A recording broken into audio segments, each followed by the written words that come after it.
xét xử nghiêm minh các vụ án tham nhũng, thu hồi tài sản tăng. Theo báo cáo của Tổng thư ký Quốc hội, các vụ án tham nhũng, kinh tế, vụ án được dư luận xã hội quan tâm thời gian qua đều được đưa ra xét xử kịp thời, nghiêm minh. Sáng ngày 21 tháng 8, Ủy ban Thường vụ Quốc hội tổ chức chất vấn và trả lời chất vấn việc thực hiện các nghị quyết của Ủy ban Thường vụ Quốc hội về giám sát chuyên đề và chất vấn từ đầu nhiệm kỳ Quốc hội khóa 15 đến hết năm 2023.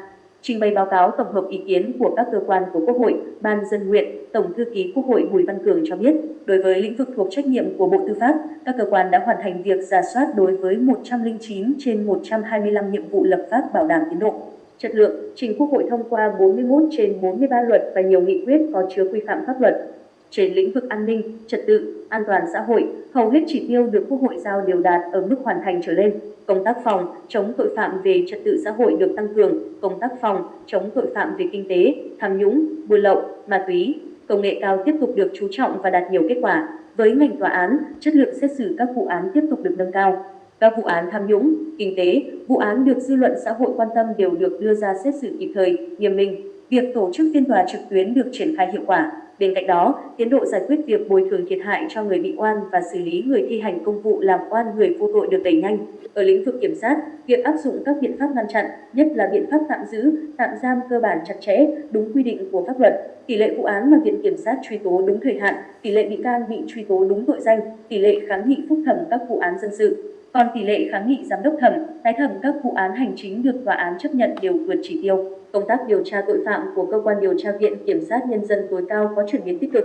Ngoài những kết quả đạt được, báo cáo của Tổng thư ký Quốc hội cũng nêu những tồn tại, hạn chế trong việc thực hiện các nghị quyết của Ủy ban Thường vụ Quốc hội về giám sát chuyên đề và chất vấn theo từng lĩnh vực. Cụ thể, hiệu quả trong công tác quản lý thị trường, phòng, chống buôn lậu, hàng giả, hàng kém chất lượng vẫn chưa đạt kết quả như mong muốn. Tình trạng hàng giả, hàng lậu, không rõ nguồn gốc, xuất xứ vẫn bày bán công khai ở nhiều nơi, thủ đoạn vi phạm ngày càng tinh vi, có hệ thống, một bộ phận cán bộ, công chức thiếu tinh thần trách nhiệm.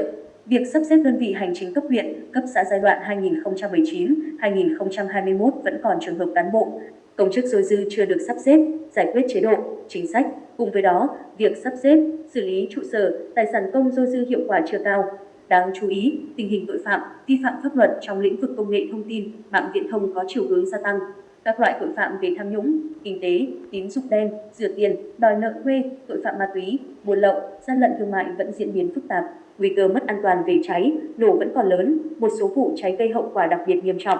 Trong ngành tòa án, tỷ lệ bản án, quyết định giải quyết các vụ án hành chính bị hủy, sửa do nguyên nhân chủ quan của tòa án chưa đạt chỉ tiêu Quốc hội giao. Đồng thời, tỷ lệ giải quyết tố giác, tin báo về tội phạm của cơ quan điều tra Viện Kiểm sát Nhân dân tối cao chưa đạt chỉ tiêu Quốc hội giao.